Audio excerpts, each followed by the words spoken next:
Ya te has dado cuenta de cómo una parte enorme del sufrimiento no viene exactamente de lo que pasó, sino de la guerra silenciosa que comienza dentro de nosotros cuando la realidad se niega a obedecer. No es solo el dolor de perder algo, de escuchar un no, de ver que un plan se derrumba, de percibir que alguien cambió, de notar que el tiempo pasó. Es el impulso de luchar contra lo que ya es la insistencia en discutir con la vida como si, con suficiente terquedad, ella fuera a retroceder. Y tal vez eso te esté ocurriendo ahora mismo, de una manera que nadie ve. Tal vez estés cansado de intentar controlar el humor de alguien, el futuro de tu familia, la opinión de la gente, el pasado que no puede reescribirse, el cuerpo que envejece, la respuesta que no llega, la injusticia que ocurrió, la ausencia que quedó. Y lo más doloroso es que, cuanto más intentas apretar la realidad con las manos de la mente, más se te escapa y más te agotas tú con ella. Hay un detalle en todo esto que pocas personas perciben. No es solo el acontecimiento lo que hiere, es la resistencia continua al acontecimiento. Por eso dos personas pueden atravesar la misma tormenta y salir de ella de maneras completamente distintas. Una se rompe por dentro, no solo porque sufrió, sino porque exigió que la vida fuera otra. La otra también siente, también llora, también vacila, pero encuentra algún punto interno de firmeza porque comprende que no todo le pertenece, no todo le responde, no todo le debe explicaciones. Y de eso precisamente vamos a hablar hoy, no con frases vacías, no con esa idea superficial de acéptalo todo y ya está, sino con una comprensión profunda, humana y práctica sobre cómo dejar de sufrir por aquello que no puedes controlar sin volverte frío, pasivo o indiferente. Porque el estoicismo verdadero no enseña a apagar el corazón, enseña a liberarlo del cautiverio de lo imposible. Así que, mientras escuchas, deja tu like, suscríbete al canal y cuéntame en los comentarios cuál es la situación que más ha estado drenando tu paz últimamente, porque a veces el primer gesto de lucidez es ponerle nombre a lo que pesa. Y quizá, a lo largo de esta reflexión, descubras que aquello que hoy parece una carga sin salida puede ser justamente la puerta hacia una fuerza interior que todavía no reconoces. El ser humano sufre mucho menos por falta de fuerza y mucho más por gastar fuerza en la dirección equivocada. Ese es un punto importante, porque cuando la vida se sale del guión que imaginamos, la mente casi siempre reacciona de la misma manera, se acelera. Quiere anticipar, corregir, convencer, remediar, impedir, revisar, rehacer, controlar. Intentas adivinar lo que el otro piensa. Intentas impedir que ocurra lo peor. Intentas encontrar la frase perfecta que hará que alguien cambie. Intentas protegerte de lo inesperado, imaginando 1000 escenarios. Intentas reconstruir por dentro una conversación que ya terminó, una decisión que ya fue tomada, una pérdida que ya sucedió. Y todo eso al principio parece una forma de cuidado, parece responsabilidad, parece amor, parece prudencia, pero no siempre lo es. Muchas veces es solo miedo, vestido de celo, es ansiedad disfrazada de preparación, es apego disfrazado de dedicación. Y aquí es donde mucha gente se confunde. Cree que pensar sin parar en un problema es lo mismo que actuar sobre el pero. No, Luis, rumiar no es. Resolver sufrir anticipadamente no es prevenir. Cargar el mundo sobre los hombros no es amar mejor. Hay personas que pasan años exhaustas, tensas, irritadas, porque confundieron control con seguridad. Solo que ninguna seguridad nace del intento de dominar aquello que, por naturaleza, nunca estuvo en sus manos. Tal vez ya lo hayas sentido de una manera muy concreta. Esa sensación de despertarte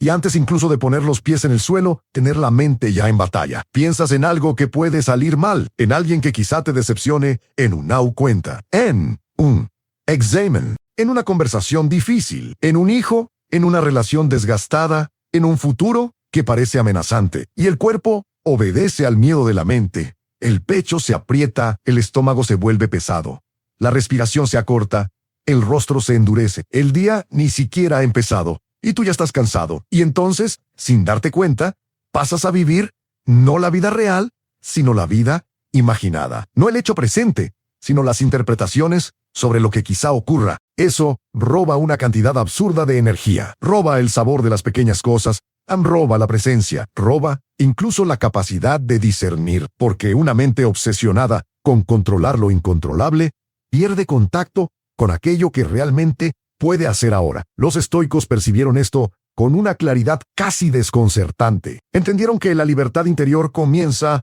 cuando distingues, con honestidad, dos esferas que la mayoría de las personas confunde todo el tiempo aquello que depende de ti y aquello que no depende de ti. Parece simple, pero esa división cambia una vida entera. Depende de ti la forma en que interpretas, la calidad de tus elecciones, el esfuerzo que ofreces, la dignidad de tu postura, la sinceridad de tu acción, la disciplina de tu mente, la dirección de tu atención. No depende de ti la reacción de los demás, el tiempo de las cosas, el pasado, el clima, la opinión ajena, la injusticia ya cometida, la finitud, la imprevisibilidad de la existencia, el resultado completo de casi nada. Y nota la profundidad de esto: participas en la vida, pero no la gobiernas por completo. Influyes, pero no controlas. Siembras, pero no mandas sobre la cosecha en todos sus detalles. Cuando esta verdad no se comprende, el sufrimiento se multiplica, porque no sufres solo por el dolor natural de los acontecimientos, también sufres por la frustración de querer ser dueño de aquello que nunca fue tuyo. Hay una arrogancia escondida en el sufrimiento ansioso que casi nadie percibe. Y lo digo con cuidado, porque no se trata de juzgar a quien sufre, sino de iluminar un mecanismo interno. Cuando exigimos que todo salga como queremos, nos colocamos en algún nivel, en el centro absoluto del orden del mundo, como si la realidad tuviera el deber de corresponder a nuestro deseo, a nuestro miedo, a nuestro plan, a nuestro ritmo. Pero la vida no firma ese contrato. La vida no promete previsibilidad, no promete permanencia, no promete reciprocidad, no promete justicia inmediata. Y cuanto más infantil es la expectativa, más amarga se vuelve la experiencia. La madurez espiritual empieza cuando dejamos de preguntar ¿por qué esto no fue como yo quería? Y comenzamos a preguntar, ¿cómo voy a posicionarme ante lo que es? Ese cambio parece pequeño, pero te saca del lugar de víctima impotente y te coloca en el lugar de conciencia responsable. Y atención, aceptar que algo está fuera de tu control no significa que te guste, no significa aprobarlo, no significa renunciar a lo que sí puede hacerse, no significa resignarte de manera pasiva. La aceptación no es rendición cobarde. La aceptación es lucidez, es mirar la realidad sin maquillaje y decir, esto está aquí, esto ocurrió, esto no depende de mí. Ahora, ¿qué sí depende? Esa pregunta devuelve sobriedad al alma, porque hay una diferencia inmensa entre dolor y tortura mental. El dolor puede ser inevitable. La tortura suele ser la insistencia en exigir que lo inevitable no exista. Perder a alguien duele. Ser rechazado duele. Envejecer duele. Ver cambios no deseados duele. Descubrir límites duele, pero transformar el dolor en identidad, en hábito mental, en discusión interminable con la realidad, eso profundiza la herida mucho más de lo necesario. Piensa en cuántas veces ya sufriste más por un escenario que por un hecho, más por una suposición que por una verdad, más por una interpretación que por un acontecimiento. Alguien tarda en responder y tu mente construye abandono. Un plan cambia y tú llamas a eso desastre. Una persona se aleja y lo conviertes en prueba de que no eres digno de amor. El futuro se vuelve incierto y tú lo traduces como amenaza. Observa cómo la mente hace eso todo el tiempo. Toma algo incompleto y lo rellena con miedo. Toma algo doloroso y lo convierte en sentencia. Toma una limitación real y la transforma en desesperación absoluta. Ese proceso suele ser tan automático que la persona ni siquiera percibe que no está sufriendo solo por lo que vive, sino por la narrativa que construye sobre lo que vive. Y hay un detalle aquí que libera entre el hecho y la devastación. Muchas veces hay una interpretación. Ahí es donde comienza tu libertad. El estoicismo nunca prometió una vida sin pérdidas. Propuso algo mucho más sólido, una vida en la que las pérdidas no destruyan el centro de tu conciencia. Y eso exige entrenamiento, porque el mundo moderno alimenta justamente lo contrario. Nos enseña a reaccionar rápido, a opinar sobre todo, a compararnos sin parar, a confundir incomodidad con amenaza, a tratar la incertidumbre como emergencia. Nos estimula todo el tiempo a buscar control externo, como si eso garantizara paz interna. Pero ocurre exactamente lo contrario. Cuanto más intentas controlar lo que está fuera, más vulnerable te vuelves por dentro, porque tu estado pasa a depender de la obediencia del mundo. Y el mundo nunca fue obediente. Tal vez el mayor costo de vivir así sea perder tu propia presencia. La persona está sentada a la mesa, pero pensando en lo que puede ocurrir mañana. Está con la familia, pero emocionalmente atrapada en un problema que no puede resolver en ese momento. Está viviendo un día común, que podría tener una belleza silenciosa, pero la mente lo convierte en un pasillo de emergencia permanente. Con el tiempo, el alma desaprende a descansar. Y cuando el alma desaprende a descansar, cualquier imprevisto se vuelve amenaza, cualquier silencio se vuelve angustia, cualquier espera se vuelve tormento. Empiezas a vivir como alguien que siempre está intentando apagar incendios imaginarios. Y eso enferma, adormece, endurece. Por eso la primera gran transformación no es externa.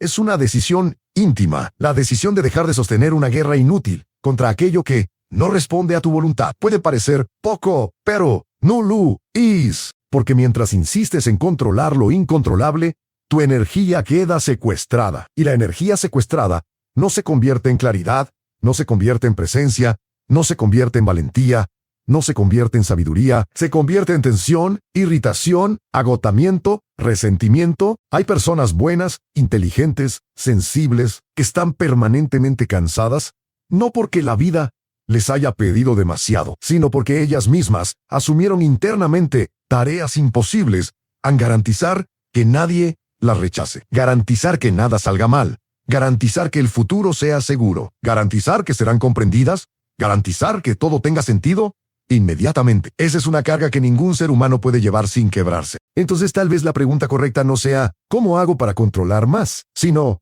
¿qué estoy intentando controlar que ya debería haber devuelto a la vida? Observa la profundidad de esa pregunta, porque una parte del sufrimiento viene justamente de lo que aún no ha sido devuelto. Hay quien todavía intenta controlar la imagen que su ex tiene de Elan.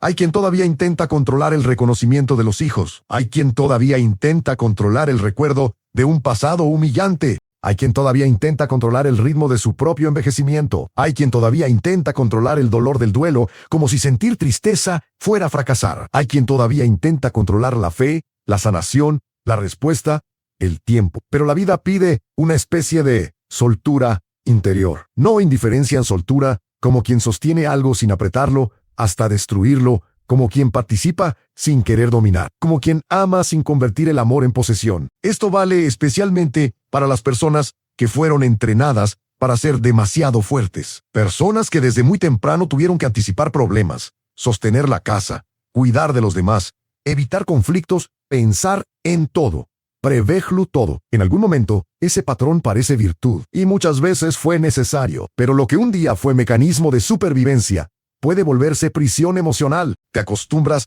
a estar siempre en alerta, siempre preparando lo peor, siempre intentando impedir rupturas. Y el problema es que la mente no sabe descansar cuando hace del control su principal forma de protección. Entonces, sigue en vigilancia incluso cuando no hay nada inmediato que hacer. Sigue escaneando amenazas, sigue intentando prever, sigue culpándose por lo que no evita. Sigue exhausta. Tal vez te hayas acostumbrado tanto a controlar que ya ni percibes que eso no es paz, es tensión prolongada. Dejar de sufrir por lo que no puedes controlar empieza con una honestidad que duele un poco. Admitir que el sufrimiento, en muchos casos, se ha convertido en un hábito de relación con la vida. No porque te guste sufrir, sino porque aprendiste a permanecer mentalmente aferrado a aquello que te amenaza. Y todo hábito psíquico, para transformarse, primero necesita ser visto. Sin eso, seguirás llamando personalidad a lo que es solo condicionamiento. Llamarás cuidado a lo que es miedo. Llamarás responsabilidad a lo que es hipercontrol. Llamarás amor a lo que es apego ansioso. Llamarás prudencia a lo que es incapacidad de confiar. Hay una escena interior muy común que ilustra esto con claridad. Alguien dice algo que te hiere. Tal vez sin darse cuenta, tal vez a propósito. ¿Y qué pasa? El hecho termina en minutos, pero dentro de ti continúa durante horas, días, a veces años. Revives la frase, imaginas respuestas, buscas explicaciones, intentas comprender el por qué, alimentas la rabia, te sientes disminuido, construyes debates imaginarios. Lo ves, la herida inicial quizá fue inevitable, pero la repetición mental se convierte en una forma de prolongar el sufrimiento. No porque el dolor no merezca ser acogido, sino porque la mente, cuando no está entrenada, transforma la experiencia en obsesión, y cuanto más gira, más siente la persona que está atada al otro, al evento, al pasado. Pero hay un punto de liberación. Puede que no controles lo que fue dicho, pero sí puedes decidir cuánto tiempo seguirá gobernando tu estado interior. Eso exige disciplina de la atención, y quizá esa sea una de las prácticas más olvidadas de la vida madura. No toda idea merece permanencia. No todo pensamiento merece crédito.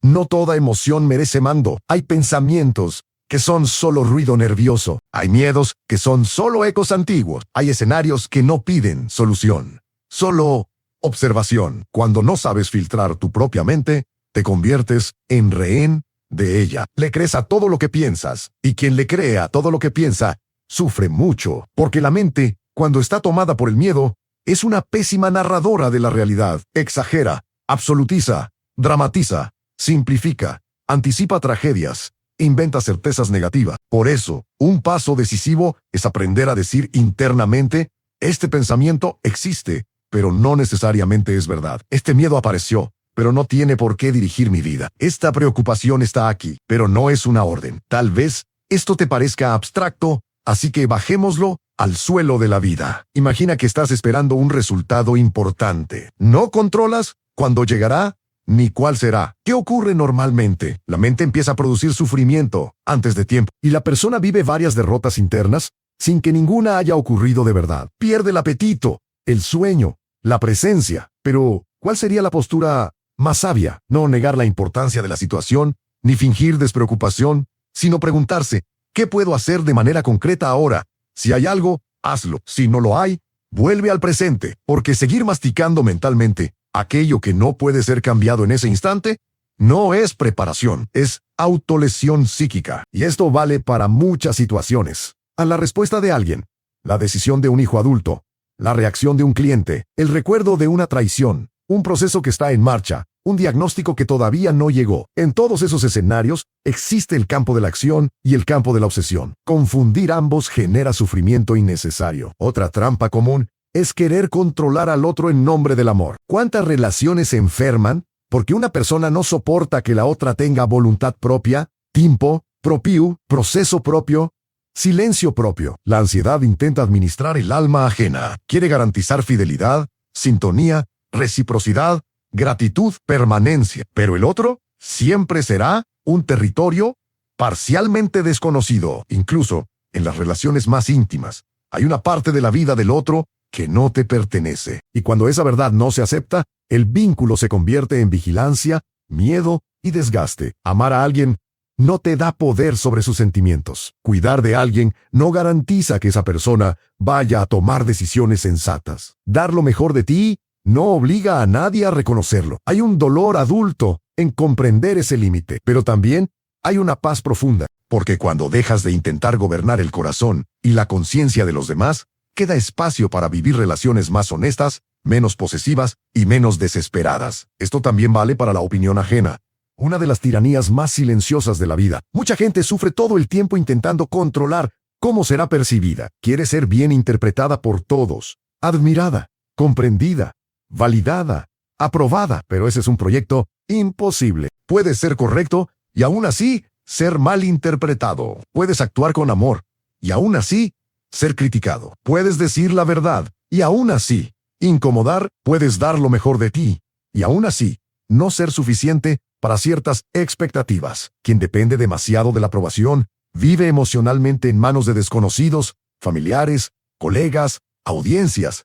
Y eso es un exilio interior, porque la persona deja de preguntarse si está en paz con su propia conciencia y pasa a preguntarse solo si está agradando. Pero agradar no es lo mismo que vivir con verdad. Muchas veces, de hecho, son caminos opuestos. Hay un momento importante en la vida en el que debes elegir entre ser gobernado por principios o por reacciones. Si es por reacciones, tu paz acabará en manos del humor de los demás, de las noticias, de los cambios, de las circunstancias, de los resultados, de los elogios y de las críticas. Si es por principios, algo dentro de ti empieza a estabilizarse. No porque la vida se vuelva fácil, sino porque tu centro deja de ser tercerizado. El estoico no es alguien que no siente, es alguien que trabaja para no ser arrastrado por todo lo que siente. Sabe que el mundo externo cambia demasiado como para ser una base segura. Entonces empieza a construir dentro de sí un eje. Y eje no es rigidez, es dirección. Es saber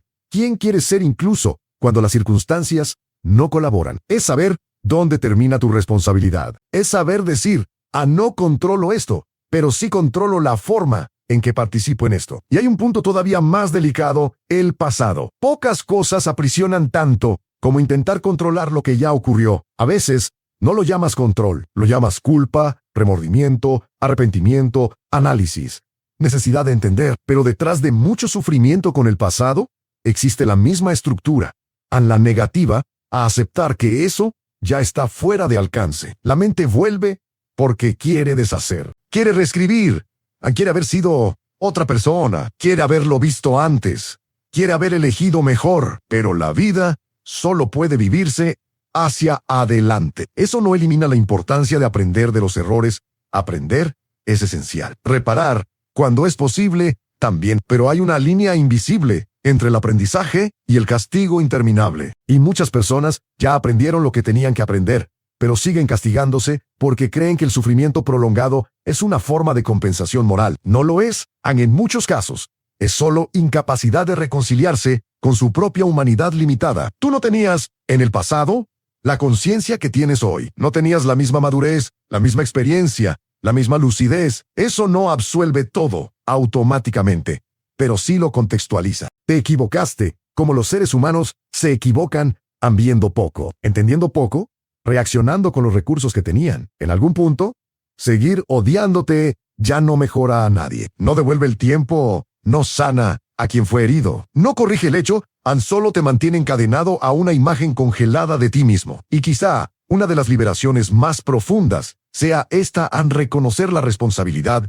sin transformar tu identidad en culpa eterna. Ya no controlas el ayer, pero sí controlas el tipo de persona que decides ser a partir de él. Otra fuente de sufrimiento viene del intento de controlar el ritmo de la vida. Queremos que la sanación llegue ya, que la respuesta sea inmediata, que la persona cambie rápido, que la etapa difícil pase deprisa, que el propósito se revele ahora, que el duelo termine, que la ansiedad cese, que la cosecha llegue al ritmo de nuestro deseo. Pero casi todo lo que de verdad importa madura despacio. Las relaciones, el carácter, la sabiduría, la confianza, la serenidad, la cicatrización emocional. Y aquí hay un choque entre el alma y el ego. El ego quiere velocidad, el alma pide profundidad. El ego quiere garantías, el alma aprende presencia. El ego quiere dominar el tiempo, el alma aprende a atravesarlo. Sufrimos porque queremos cosechar en el reloj del control lo que solo nace en el calendario de la maduración. ¿Y cómo nos duele eso? Queremos salir rápido de todo,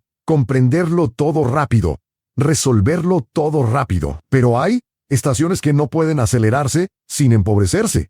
Tal vez estés viviendo exactamente eso, una etapa en la que nada parece obedecer a tu cronograma interno. Y eso activa rabia, impotencia, ansiedad. Pero aquí hay una pregunta transformadora. ¿Y si tu tarea no fuera acelerar el proceso, sino atravesarlo con más conciencia? ¿Y si tu papel no fuera apresurar la vida, sino aprender a no perderte dentro del intervalo? Porque es en el intervalo donde la mayoría se desespera, en el espacio entre la semilla y el fruto, entre el dolor y la comprensión, entre el final de algo y el comienzo de lo nuevo, entre la petición y la respuesta, entre la pérdida y la reconstrucción. Si solo sabes vivir cuando todo ya está resuelto, vivirás muy poco. La madurez interior se revela justamente en la capacidad de habitar lo inacabado sin derrumbarse. Y eso nos lleva a algo decisivo. A dejar de sufrir por lo que no puedes controlar. No es un evento mental único, es una práctica diaria de devolución. Todos los días, algo va a intentar secuestrar tu paz. Todos los días, la mente va a querer agarrar, prever, exigir, revisar, dramatizar. Así que todos los días tendrás que devolver. Devolver la opinión ajena al otro. Devolver el mañana al tiempo. Devolver la respuesta a quien debe darla. Devolver el pasado a la memoria. Devolver el cuerpo a sus ciclos. Devolver el resultado a la suma de factores que nunca dependieron solo de ti. Y quedarte con lo que sí es tuyo. Tu carácter, tu atención, tu honestidad, tu acción posible, tu presencia, tu fe, tu dignidad. Eso es mucho más poderoso de lo que parece. Hay una imagen interior que puede ayudarte. Imagina que caminas cargando varias maletas. En una está la necesidad de ser comprendido por todos. En otra, el miedo al futuro. En otra, la culpa por el pasado. En otra, el intento de controlar decisiones ajenas. En otra, la exigencia de que todo salga como fue planeado. Caminas así desde hace tanto tiempo que ya llamas a ese peso vida normal, pero poco a poco el alma pide otra cosa. Pide ligereza lúcida. Pide que examines cada maleta y preguntes, ¿esto es mío para cargar? Muchas veces no lo es. Es solo algo que te acostumbraste a llevar. Y lo impresionante es que la persona con frecuencia no percibe que buena parte de su cansancio no viene de la realidad objetiva, sino del exceso de carga psíquica innecesaria. Quizá por eso, tanta gente se siente extrañamente aliviada, cuando, en la cima del cansancio, algo dentro de ella finalmente dice: yo no puedo controlar esto. Porque en esa frase, si se pronuncia con verdad, hay una rendija de paz. No la paz de la renuncia amarga, sino la paz del límite reconocido. El límite, cuando se niega, humilla. Cuando se acepta, organiza. Tú no eres el Dios de la vida de nadie. No eres el dueño del tiempo. No eres el autor del pasado. No eres el propietario del futuro. No eres el gerente de las emociones ajenas.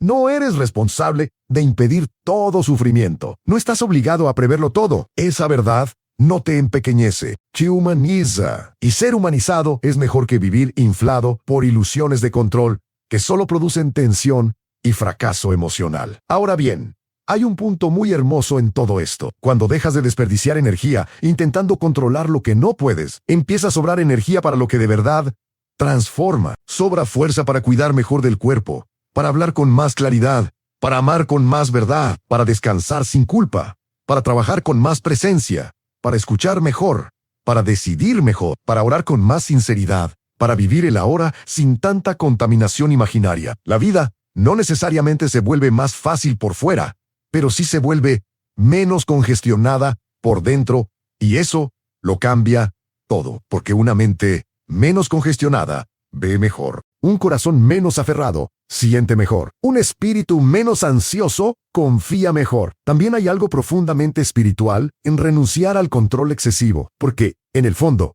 controlar demasiado es una forma de no confiar. No confiar en la vida, en el proceso, en el orden del tiempo, en Dios, en la capacidad interna de atravesar lo inesperado. Es como si la mente dijera: sí, yo no vigilo todo.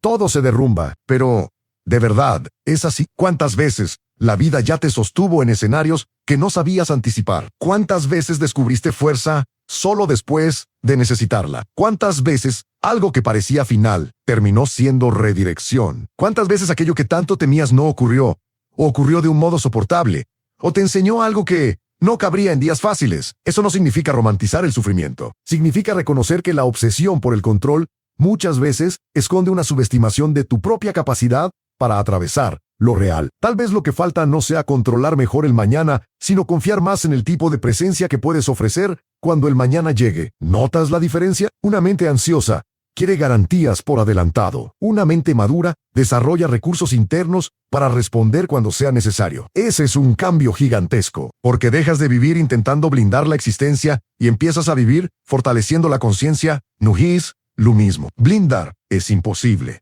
Fortalecer es real. Blindar el corazón contra todo dolor es inviable. Fortalecerlo para sentir dolor sin perder el alma, eso sí es posible. Blindar la vida contra los cambios es imposible. Construir estabilidad interior para atravesar cambios, eso sí es posible. Y aquí habita una libertad silenciosa. Cuando comprendes que no necesitas controlarlo todo para estar bien, la vida pierde parte del poder de amenazarte a cada instante. Sigues sintiendo miedo, por supuesto. Sigues sintiendo tristeza, frustración, nostalgia, rabia a veces, pero esas emociones dejan de ser soberanas. Pasan, informan, visitan, pero no gobiernan. Eso es muy distinto de vivir a merced de cada ola emocional. De hecho, una de las mayores pruebas de fortaleza mental no es la ausencia de emociones difíciles, sino la capacidad de no convertir cada emoción en una verdad definitiva. Hoy sientes miedo. Eso no significa que el futuro sea terrible. Hoy sientes rechazo.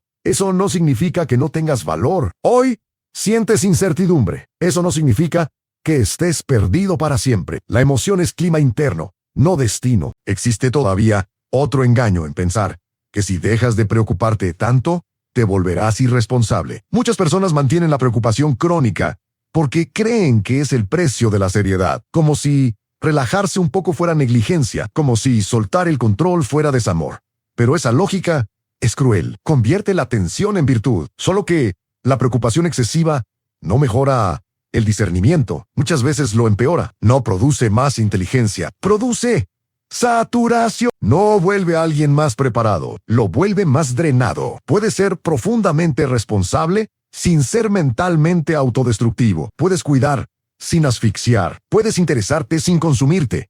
Puedes planificar sin esclavizarte al resultado. Puedes amar sin intentar dominar el desenlace de todo. Tal vez el camino práctico empiece así, cada vez que notes que estás sufriendo por algo. Pregúntate con sinceridad brutal: ¿esto está bajo mi control directo, parcial o fuera de él? Si está bajo control directo, actúa. Si está bajo control parcial, haz tu parte y suelta el resto. Si está fuera de tu control, trabaja la aceptación. Esta simple clasificación ya ahorra una cantidad inmensa de sufrimiento, porque la mayor parte de la angustia viene de tratar como controlable aquello que es solo influenciable o completamente externo. Y cuando no haces esa distinción, te culpas por lo imposible, te agotas con lo intocable y te enfureces con lo inevitable. Otra práctica poderosa es traer la mente de vuelta al cuerpo y al presente. Parece pequeño, pero no lo es. Cuando la mente está en espiral, necesita un ancla.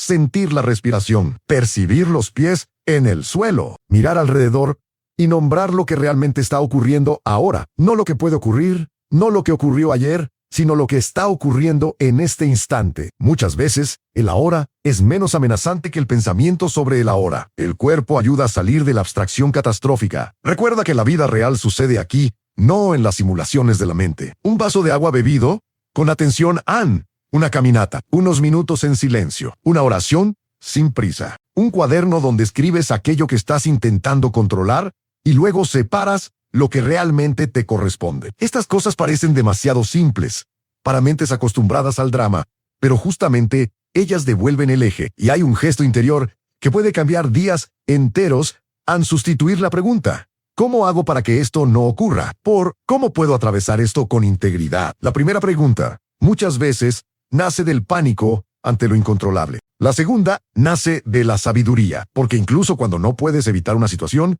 todavía puedes decidir cómo vas a estar dentro de ella. Puedes elegir no mentir, no empequeñecerte, no abandonarte, a no traicionarte, no perderte de ti mismo, no responder automáticamente a cada provocación, no entregar tu centro. Ese es poder real, quizá no el poder que el ego quería, pero sí el único poder que sostiene la paz. Con el tiempo, empiezas a percibir algo muy hermoso. La serenidad no nace cuando todo se alinea, sino cuando ya no exiges tanto alineamiento externo para permanecer entero. Ese es el punto. La paz verdadera no depende de un mundo perfectamente organizado, de personas previsibles, de un futuro garantizado, de un pasado impecable. Nace de una relación más sabia con la inestabilidad inevitable de la existencia. Eso no te vuelve inmune, te vuelve más libre. Y la libertad interior no es no volver a sufrir nunca, es no convertir el sufrimiento en una prisión innecesaria. Tal vez estés escuchando esto y pensando: ¿pero qué pasa cuando el dolor es muy grande? Y cuando la pérdida es real, cuando la injusticia es profunda, cuando la preocupación tiene motivos concretos. La respuesta aquí tiene que ser humana. Nadie está diciendo que debas apagar el corazón. Hay dolores que necesitan ser llorados, nombrados, acompañados, tratados. Hay momentos en que el alma necesita descanso, apoyo, silencio, terapia, oración, duelo. El estoicismo mal entendido se vuelve dureza artificial. El verdadero, no. El verdadero permite sentir sin idolatrar la desesperación. Permite sufrir sin convertir el dolor en tirano. Permite reconocer la tragedia sin concluir que la vida perdió sentido. Hay una diferencia entre acoger el dolor y arrodillarse ante él como si fuera la única verdad. En muchos casos, la curación comienza cuando dejas de decir «esto no debería estar pasando» y empiezas a decir «esto está pasando y yo voy a atravesarlo sin abandonarme». Observa cómo esa frase contiene firmeza y ternura al mismo tiempo. No niega el impacto de la realidad, pero tampoco entrega tu dignidad a ella. Y quizá eso era lo que faltaba: no controlarlo todo, sino aprender a no abandonarte en medio de aquello que no controlas. Porque ese abandono de ti mismo es una de las formas más silenciosas del sufrimiento. La persona se enfoca tanto en el problema que pierde contacto con su propia alma. Olvida comer bien, dormir, respirar, recogerse, pedir ayuda, notar belleza tratarse con humanidad. Se vuelve sierva de la crisis y ninguna crisis merece ese nivel de entrega. Hay una sabiduría antigua y al mismo tiempo urgentemente actual en aprender a vivir con menos exigencia y más presencia. Menos exigencia de que todo sea a tu manera. Menos exigencia de que el otro corresponda exactamente a tu deseo. Menos exigencia de que el tiempo se acelere. Menos exigencia de que la vida lo explique todo. Más presencia para la única dimensión en la que tu conciencia realmente puede actuar en este momento. Esta elección, esta postura, este pensamiento que decides alimentar o no. Cuando haces esto repetidamente, algo se reeduca dentro de ti. La mente deja de correr tanto. El corazón deja de contraerse tanto. El cuerpo empieza a confiar más y una serenidad nueva, todavía tímida, comienza a aparecer. Quizá no como euforia, no como solución instantánea, sino como sobriedad, como un espacio más entre el hecho y la reacción, como una capacidad nueva para no entrar en colapso ante cualquier imprevisto, como una lucidez creciente para identificar, intingo, controlar lo que no me pertenece. Y entonces sueltas un poco, luego un poco más, luego otra vez, hasta que un día, aquello que antes te consumía ya no te gobierna con la misma fuerza. La situación puede ser la misma, pero tú ya no eres el mismo dentro de ella, y eso es transformación real. Es curioso cómo muchas personas creen que serán más fuertes cuando por fin logren controlar la vida, pero la fuerza verdadera aparece cuando ya no necesitas ese control para mantenerte en pie. Cuando puedes decir, yo preferiría que fuera diferente, pero aún así, puedo habitar este momento. Me gustaría que esta persona actuara de otra manera, pero no voy a perder mi paz intentando administrar su conciencia. Me gustaría que mi pasado fuera otro, pero no voy a seguir castigándome por lo que ya no puedo tocar. Me gustaría saber que me reserva el futuro, pero no voy a sacrificar el presente para intentar obtener una garantía que no existe. Eso es nobleza interior. Eso es madurez. Eso es libertad. Y quizá aquí esté el giro final de esta reflexión. No necesitas esperar a que la vida se vuelva controlable para vivir en paz, porque nunca lo será. Si necesitas, en cambio, desarrollar una relación tan honesta, tan lúcida y tan firme con la realidad, que lo incontrolable deje de ser automáticamente un enemigo. Seguirá siendo incómodo a veces, seguirá desafiando, seguirá doliendo, pero no tendrá por qué poseerte. Puedes sufrir sin perderte, puedes sentir sin hundirte, puedes atravesar sin endurecerte, puedes aceptar sin resignarte pasivamente, puedes actuar sin obsesionarte, puedes amar sin controlar, puedes planificar sin esclavizarte, puedes confiar sin ingenuidad.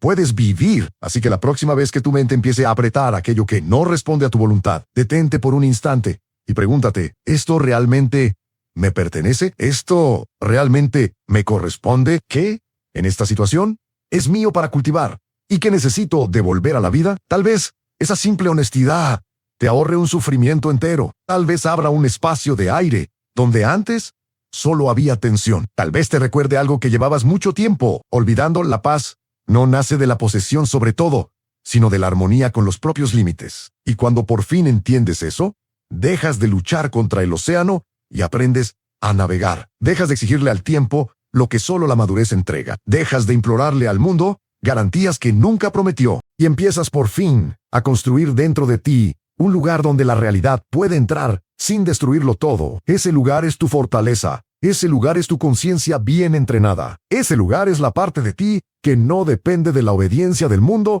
para seguir siendo digna, lúcida y entera. Y cuando encuentras ese lugar, sigues sintiendo las tormentas, pero ya no confundes tormenta con final. Ya no confundes incertidumbre con condena. Ya no confundes dolor con derrota. Porque ahora sabes, hay cosas que se escapan de tus manos, pero no tienen por qué escaparse de tu sabiduría.